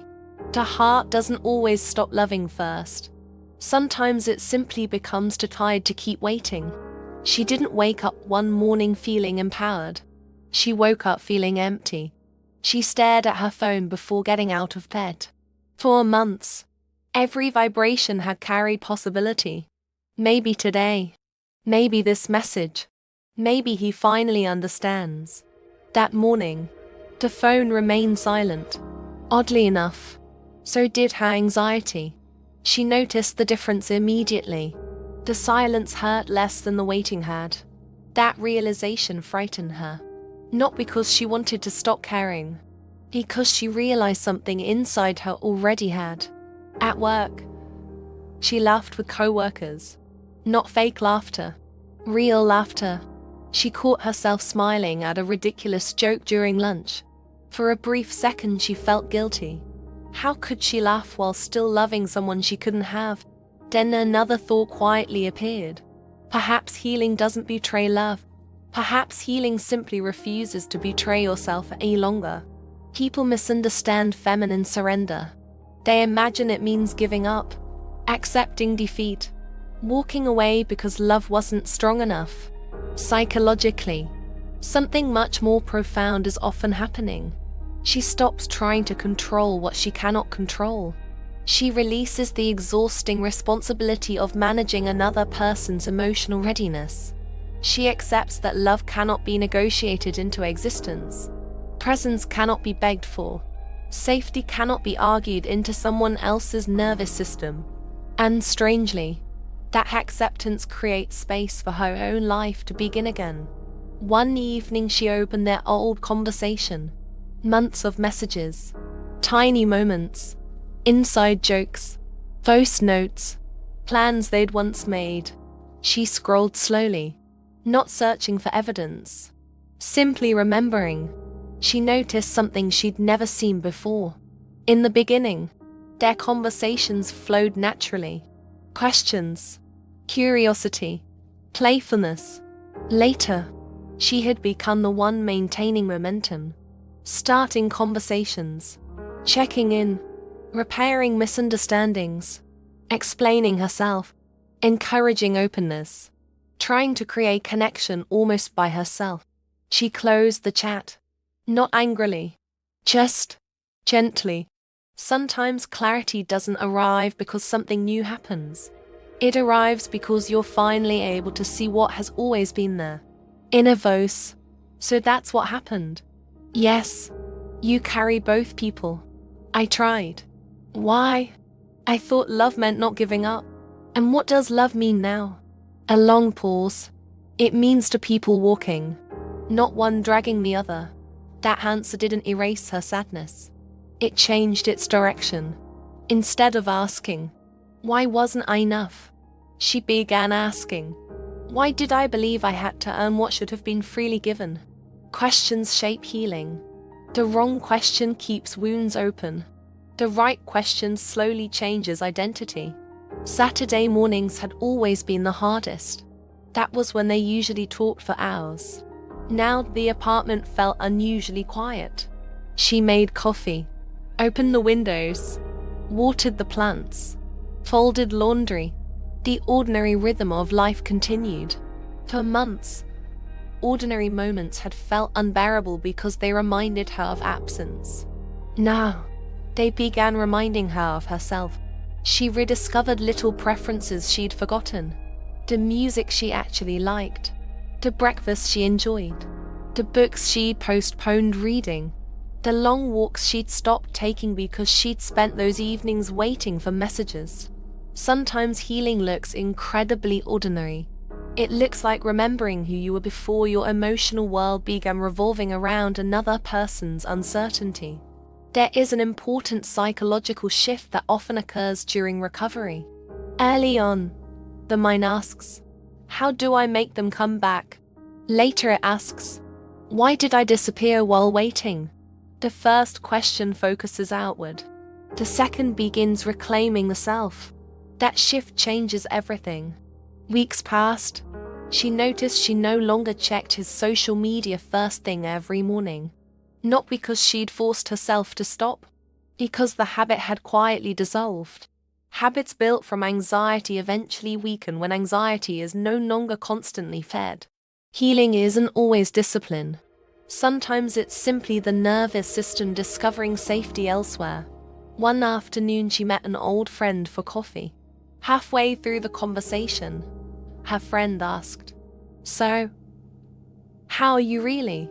This time she answered honestly, "I still miss him." Her friend nodded. "And I don't think I miss who I became." The words surprised even her. They hadn't been planned. They simply arrived. Sometimes our deepest truths reveal themselves while we're speaking them aloud. That evening she cried. Not because she'd taken a step backward, because she'd finally separated to different griefs. She missed him, but she also mourned the version of herself that had lived in constant anticipation.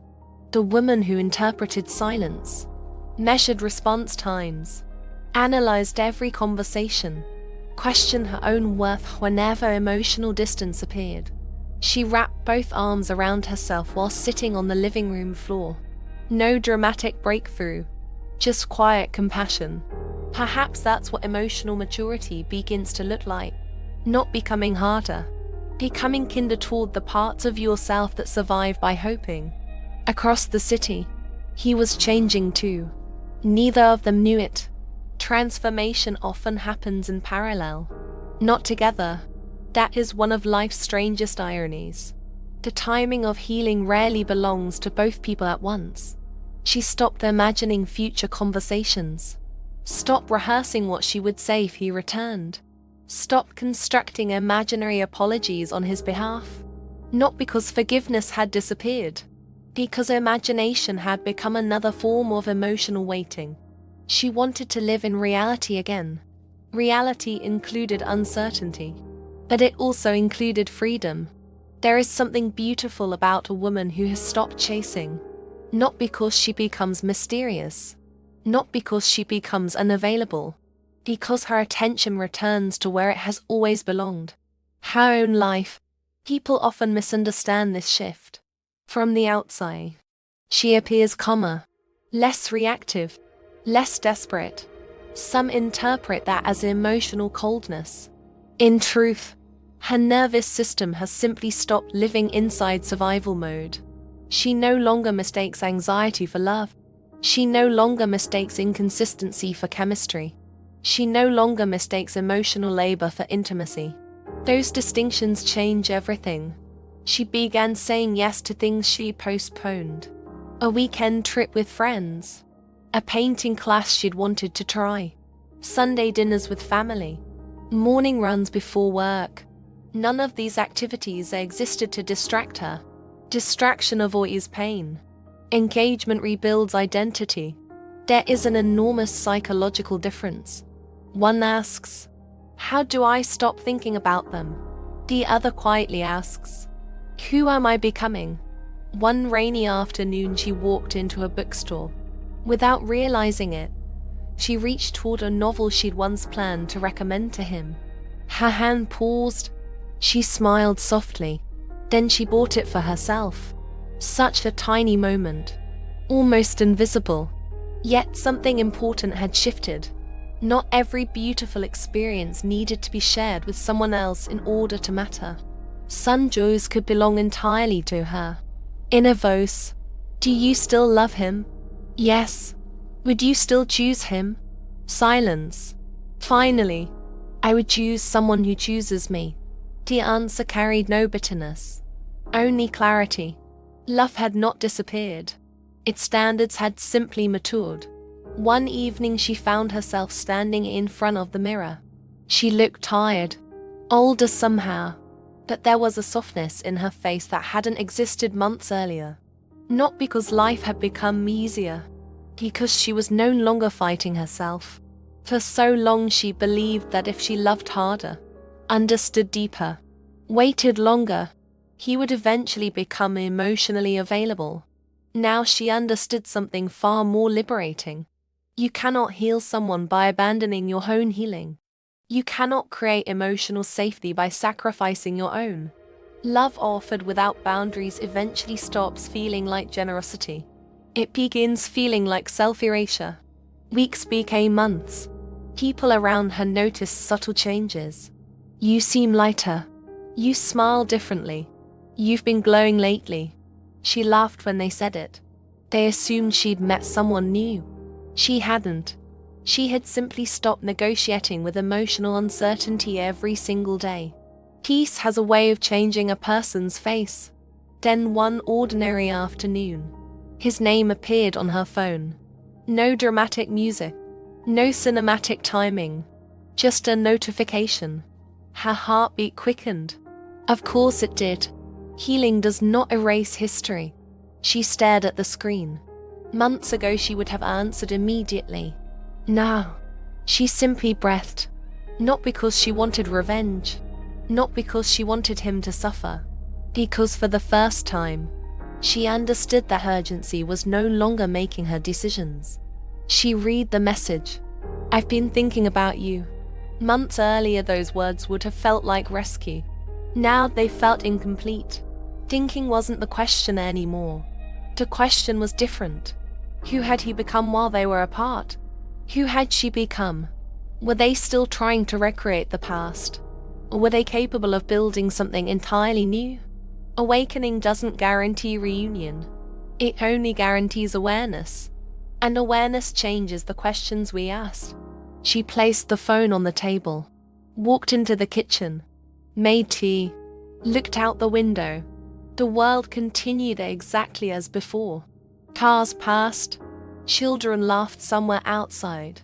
Rain tapped softly against the glass. Life had not paused for this message. Neither had she. That was the difference. She eventually picked up the phone again. Not from panic. Not from longing. From choice. There is no way of knowing what she replied.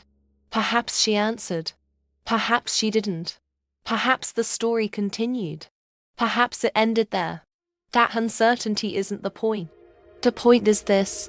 Months earlier, her happiness depended entirely on what happened next. Now, it no longer did. Because when she finally let go, she didn't release love. She released the belief that love required losing herself. And perhaps that is the quiet truth few people recognize until much later. The deepest expression of feminine energy is not convincing someone to stay.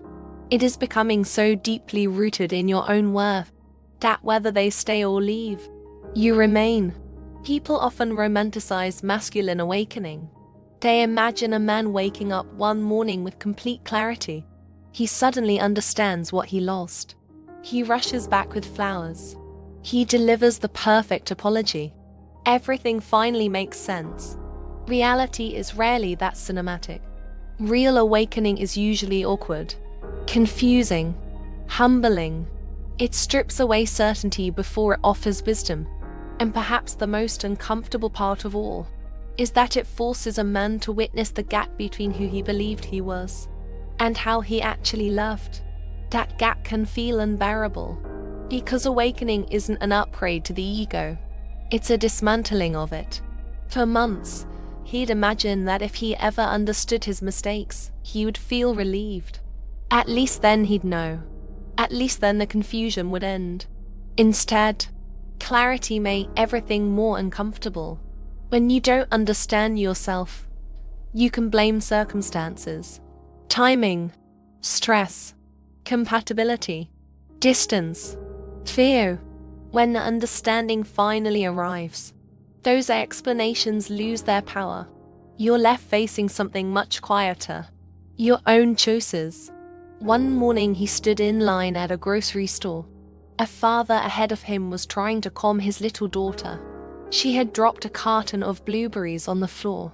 Blueberries rolled everywhere. The little girl burst into tears. "I'm sorry," she whispered over and over. The father knelt beside her. He smiled. "It's okay." Then he helped her gather the berries one by one. No anger, no frustration, just patience. The moment lasted less than a minute. Yet, something inside him tightened. He wasn't watching a father cleaning spilled fruit. He was watching emotional safety. And he realized he had spent much of his life believing mistakes threatened love. Perhaps that's why he'd hidden his own. Perhaps that's why vulnerability always felt dangerous. The realization embarrassed him, not because it was dramatic, because it was painfully simple. Embarrassment is different from shame. Shame says, "I'm broken." Embarrassment whispers, "I can't believe I couldn't see this sooner." One destroys identity, the other invites growth. Real awakening contains a great deal of embarrassment, not because a man discovers he's evil, because he discovers how ordinary his defenses really were. He wasn't uniquely complicated. He wasn't mysteriously unavailable. He was frightened, like millions of others. He remembered conversations he'd replayed hundreds of times. Not the arguments, the small moments, the ones he dismissed. The evening she asked, "What are you thinking?" And he'd answered, "Nothing," even though his mind had been racing. The afternoon she reached for his hand while they walked.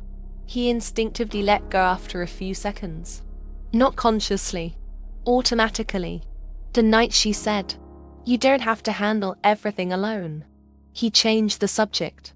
Back then, those moments had felt insignificant. Now, they formed a pattern impossible to ignore. Love hadn't frightened him because it was dramatic. It frightened him because it asked for tiny acts of openness every single day. And tiny acts repeated consistently shape relationships far more than grand gestures ever will. He started noticing how often he interrupted people. Not rudely, defensively. Whenever conversations drifted toward emotion, he redirected them toward solutions. Someone said, "I've been overwhelmed." He replied, "You should probably get more organized." Someone admitted, "I've been feeling lonely." He answered, "You just need to get out more." Practical, logical, efficient, yet strangely disconnected. For years he had believed helping meant fixing. Now he wondered, what if helping sometimes meant simply staying present? Inner voice, "You always wanted the problem to disappear." Yes. Why? Because if I could solve it, I wouldn't have to feel it. And if it couldn't be solved, I didn't know what to do. So you left. A long silence. Yes. Avoidance often disguises itself as competence. When discomfort appears, work harder, exercise more, travel somewhere new, start another project, stay busy enough that nothing catches up. From the outside, it looks productive. Inside, it's often an endless negotiation with vulnerability. He realized how many achievements had quietly served as hiding places. Not because success is unhealthy, because he'd sometimes used achievement to avoid intimacy with himself. One evening he opened his calendar. Meetings, deadlines, appointments, everything color-coded, everything organized. His life looked impressive. Then he looked at the empty evenings. How many of those nights had been spent convincing himself he preferred being alone? Not because solitude is unhealthy. Solitude can be deeply restorative. But there is a difference between chosen solitude and emotional exile. One nourishes you, the other quietly isolates you. Embarrassment continued arriving in unexpected places. A co-worker thanked him for helping on a difficult project. Instead of simply saying, "You're welcome," he immediately minimized his contribution. It wasn't a big deal. Later he caught himself. Why was receiving appreciation so uncomfortable? Why did compliments feel suspicious? He remembered her saying once, "You always deflect kindness." At the time he laughed. Now he understood. Accepting kindness requires believing you deserve it. That can be surprisingly difficult for someone who learned to earn love through performance. There is a hidden stage in emotional awakening where confidence temporarily decreases. That surprises many people. Shouldn't growth make someone feel stronger? Eventually, yes. Initially, it often makes them feel exposed. Old certainty disappears before healthier confidence develops. He no longer trusted his automatic reactions. He questioned assumptions that had once felt obvious. He wondered whether independence had become emotional isolation, whether strength had become emotional suppression, whether control had become fear. For a while, not knowing felt terrifying, but it was also honest. And honesty, while uncomfortable, creates space for genuine change. One Saturday he visited a local park. Children chased pigeons across the grass. Teenagers played basketball. Older couples walked slowly beneath tall trees. He found an empty bench. Across the path sat an elderly couple sharing a sandwich. They barely spoke. They simply existed together. Occasionally one pointed towards something interesting. A bird, a passing dog, a child laughing. No performance, no dramatic romance, just quiet companionship. He realized something that made him unexpectedly emotional. For years he'd searched for extraordinary feelings. Butterflies, intensity, certainty. Yet perhaps lasting love looked much closer to this. Safety, presence, ordinary Tuesday mornings. Someone who knows how you take your coffee. Someone who notices you're unusually quiet. Someone who stays. He had underestimated ordinary love because it wasn't loud. Now he saw that consistency might be the most extraordinary thing two people can create together. That night he couldn't sleep. Not because he was thinking about getting her back. He was thinking about becoming someone capable of keeping love if it ever returned. Those are entirely different questions. The first focuses on outcome. The second focuses on character. He picked up an old notebook. Months earlier he'd begun writing observations. Tonight he read the earliest entries. Why did she leave? Will she ever come back? How do I stop hurting? The questions changed over time. Why was closeness so frightening? What did I protect myself from? Who taught me that vulnerability was dangerous? And finally, who do I want to become, regardless of who returns? He smiled, not because he had answers, because he finally trusted the questions. Psychologists often describe awakening as increased self-awareness. That definition is technically correct. But emotionally, awakening feels more like losing excuses. You notice the conversations you avoided, the affection you withheld, the reassurance you never gave, the moment someone reached toward you, and you froze. No one accuses you. Your own memory does. That can feel profoundly embarrassing. Not because you intended harm, because you finally understand the impact of your fear. Weeks later, he unexpectedly ran into someone who had known both of them. After a few minutes of conversation, the person asked casually, "So, do you ever think about her?" He laughed softly. Every day. The answer surprised even him. Not because he hadn't been thinking about her, because for the first time, he admitted it without pretending otherwise. There was no performance left, no image to protect, no pride to defend, just truth. Strangely, telling the truth felt easier than maintaining the old story. Embarrassment has an interesting quality. When resisted, it becomes humiliation. When accepted, it becomes humility. Humility doesn't mean thinking less of yourself. It means seeing yourself more accurately. Accurately enough to recognize both your strengths and your blind spots. Accurately enough to apologize without collapsing. Accurately enough to change without hating who you used to be. That balance is rare, but it is the foundation of emotional maturity. One afternoon he received a message from a younger cousin asking for relationship advice. Months earlier he would have answered confidently, "Just don't overthink. Focus on yourself. If it's meant to be, it'll happen." This time he paused. Finally he replied, "I don't think I'm the right person to give you easy answers anymore." His cousin laughed. "What changed?" He looked out the window before typing. I realized love is less about having the right advice and more about becoming the kind of person who knows how to stay present when things get difficult. He read the message twice before sending it. It felt honest, perhaps for the first time. The strange thing about awakening is that it slowly changes what impresses you. He used to admire people who always appeared composed. Now he admired people who could admit, I was wrong. He used to admire certainty. Now he admired curiosity. He used to admire independence. Now he admired interdependence. Not dependence. Not emotional fusion. The quiet ability to stand firmly as yourself, while allowing someone else to stand beside you. That required far more courage than pretending not to need anyone.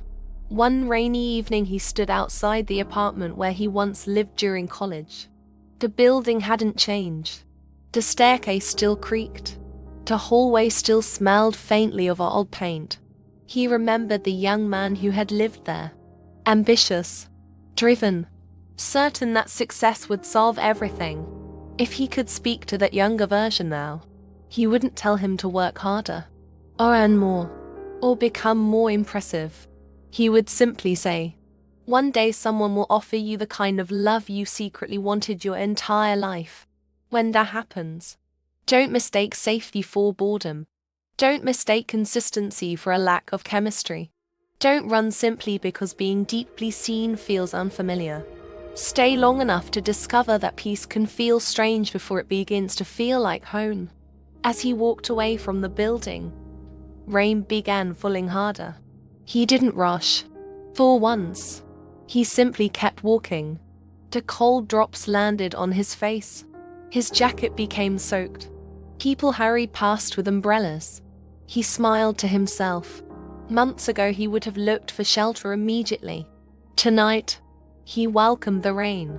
Not because suffering had become beautiful, because he no longer needed to escape every uncomfortable feeling the moment it appeared. Perhaps that was the quietest evidence of change. Not grand declarations, not dramatic reunions. Just a man discovering that discomfort doesn't always have to be outrun. Sometimes it can simply be experienced. Masculine awakening isn't beautiful, at least not at first. It is awkward. It is humbling. It exposes contradictions you spent years defending. It asks you to admit that your greatest obstacle wasn't another person. It was the version of yourself built around emotional survival. And there is something deeply embarrassing about realizing that the walls you believed were protecting your heart had also been keeping love outside them. Yet hidden inside that embarrassment, something extraordinary begins to grow. Not perfection, not certainty, not guaranteed reunion. Something quieter.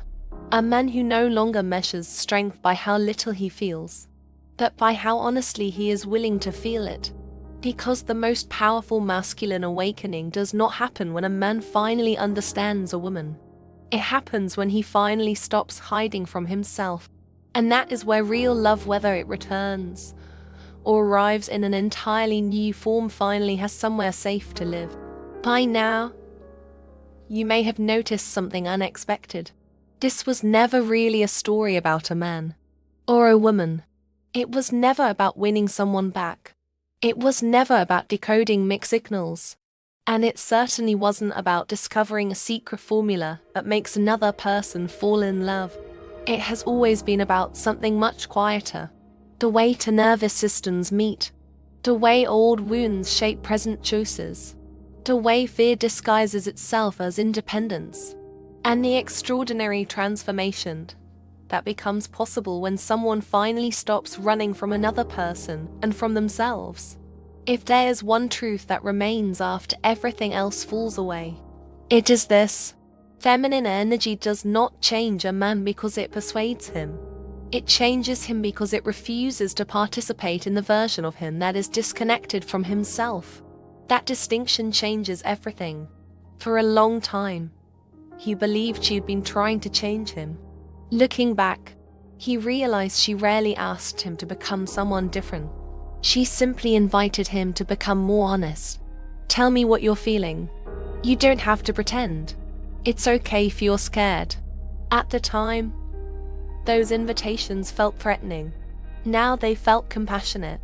There is a profound difference between someone trying to control you and someone creating enough safety that the truth begins asking to come out.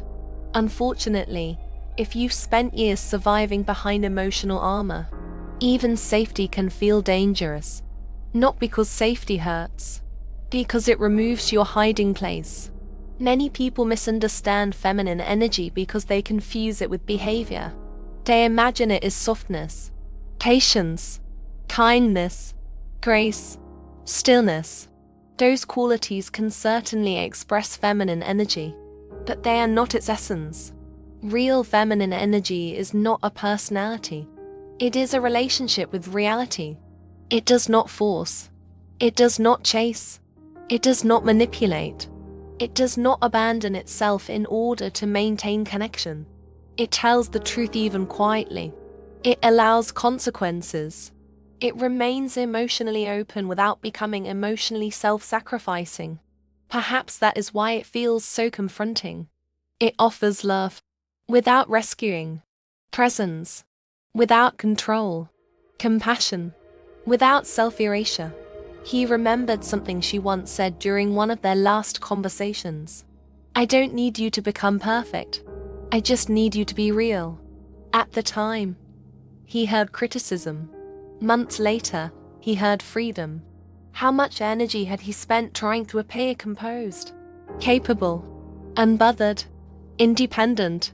How many opportunities for genuine intimacy had disappeared because he believed being loved depended on being impressive? He suddenly understood that authenticity had never been the obstacle. It had been the invitation. There is a reason emotionally healthy people often appear calm. Not because they never feel fear, because they no longer organize their entire lives around avoiding it. Fear still visits. Disappointment still happens. Conflict still appears. The difference is that they stay present long enough to respond, instead of automatically reacting. That is emotional maturity, not the absence of emotion. The ability to remain connected while emotion is present. Months after they separated, he found himself sitting alone in a small cafe. The same cafe where they had once spent an entire rainy afternoon talking about books. The place hadn't changed. The wooden tables were still slightly uneven. The old jazz playlist still floated softly through the speakers. Someone laughed near the window.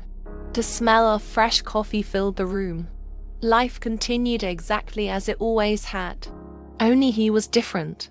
He no longer replayed the past searching for proof that she had loved him. He already knew she had. The question had changed. Had he known how to receive it? Receiving love sounds passive. In reality, it is one of the most psychologically demanding things a person can learn.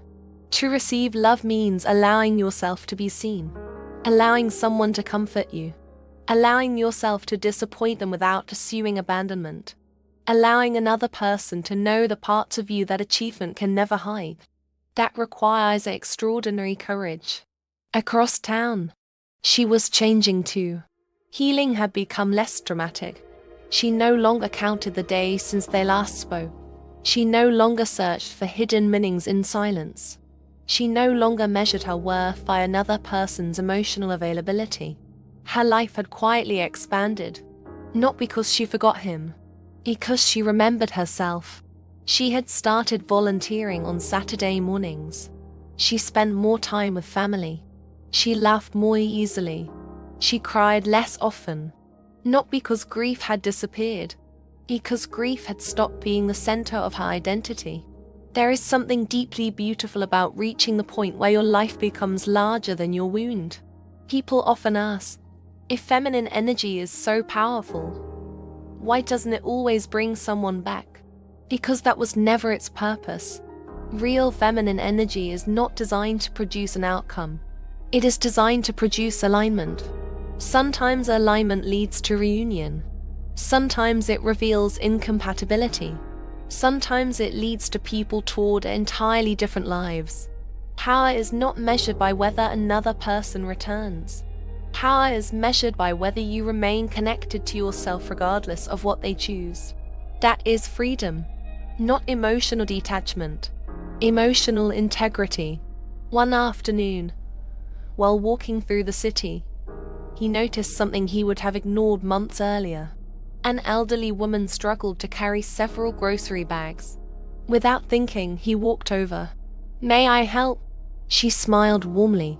"Thank you." They walked together for 2 blocks. She talked about her grandchildren, the weather, her favorite bakery. Nothing profound. When they reached her building, she thanked him again. As he walked away, something surprised him. Helping someone had felt natural, not performative, not something to earn admiration, simply an expression of presence. He realized that emotional awakening changes more than romantic relationships. It changes how you move through the world. You become less concerned with appearing good, and more interested in being available. In a voice. So, was losing her necessary? A long silence. I wish it hadn't been. Then why did it matter so much? Because I finally met myself. And if she had stayed, I might never have looked. The answer hurt. That not every painful truth is tragic. Some are liberating. One evening he opened the notebook again. The final pages were mostly empty. Instead of writing another question, he wrote a sentence. I no longer want to become someone who is love. He paused, then continued. I want to become someone who knows how to love. The difference was subtle, yet it transformed everything. The first sentence asks life to provide something. The second accepts responsibility for the kind of person you become. That shift marks the beginning of emotional adulthood. Psychologists often speak about attachment healing as learning to regulate your nervous system. That language is accurate. But from the inside, it feels different. It feels like finally discovering that peace was never something another person could permanently give you. Nor was it something you had to create entirely alone. Peace grows through relationship, first with yourself, then with others. Healthy love doesn't replace inner security. It strengthens it. Weeks later, they cross paths unexpectedly. No dramatic music, no impossible coincidence. Just two people entering the same bookstore from opposite doors. For a brief moment, time seemed to pause. They smiled, not because everything had been resolved, because both of them had changed enough to recognize the humanity in the other. No blame, no rehearsed speeches, no desperate need to explain every misunderstanding. Just two people who understood that love had shaped them even where it had not lasted. They talked for a few minutes, about work, books, life. The conversation felt strangely peaceful. There was space between every sentence. Neither rushed to fill the silence. Months ago, silence had felt terrifying. Now it simply felt honest. Eventually she glanced toward the shelf she'd been browsing. I should probably get going. He nodded. So should I. They smiled again. For one quiet second, neither moved. Then she stepped forward. He stepped aside. Their shoulders almost brushed as they passed. Neither looked back immediately. Not because they were pretending not to care. Because they no longer needed certainty from that moment. Love had already done what it came to do. Whether their paths join again, or continued separately, was no longer the most important question. Perhaps that is the greatest misunderstanding about awakening. People think awakening guarantees reunion. It doesn't. Awakening guarantees responsibility. It asks each person, now that you see yourself more clearly, what will you do with that awareness? Some people return. Some continue forward separately. Both can be acts of love, if they arise from truth rather than fear. As evening settled over the city, he walked home slowly. The streets glowed beneath soft amber lights. People hurried toward restaurants. Friends gathered on sidewalks. A couple argued quietly before laughing a few minutes later. Life unfolded in thousands of ordinary moments. He realized something beautiful. Every person passing him carried invisible stories, invisible fears, invisible hopes. Perhaps everyone was learning the same lesson in different forms. That intimacy begins where performance ends. That peace begins where self-abandonment ends. That love cannot flourish inside a life built entirely around protection. The deepest truth about feminine energy is not that it awakens masculine energy. It is that it reminds us what healthy love has always looked like. Love that tells the truth. Love that allows freedom. Love that honors boundaries. Love that remains compassionate without becoming controlling. Love that says, I will meet you fully. That I will not lose myself trying to convince you to meet me. That is not weakness. It is extraordinary emotional strength. And perhaps the greatest transformation of all is this. At the beginning of this journey, he believed love meant finding the right person. She believed love meant being enough for the wrong one. Now, both understood something much deeper. Love begins long before two people meet. It begins the moment someone becomes honest enough to stop abandoning themselves. Because the healthiest relationships are not built by two perfect people. They are built by two people who have learned that vulnerability is not something to fear. That repair is more important than perfection. That consistency matters more than intensity. And that choosing each other, again and again, is less about grand declarations and far more about thousands of ordinary moments where neither person has to pretend. So if there is one truth worth carrying with you after this story ends, let it be this. The most magnetic form of feminine energy is not beauty. It is not mystery. It is not silence. It is not the ability to make someone chase. It is the quiet courage to remain deeply connected to yourself while remaining open to love. Because people who know who they are no longer need to convince anyone of their worth. They simply become safe places where honesty can exist. And whether love returns, arrives for the first time, or asks you to keep walking alone a little longer, that kind of inner safety is never wasted. It becomes the foundation for every healthy relationship that follows, including the one you will spend your entire life living with yourself. And perhaps that was the real awakening all along.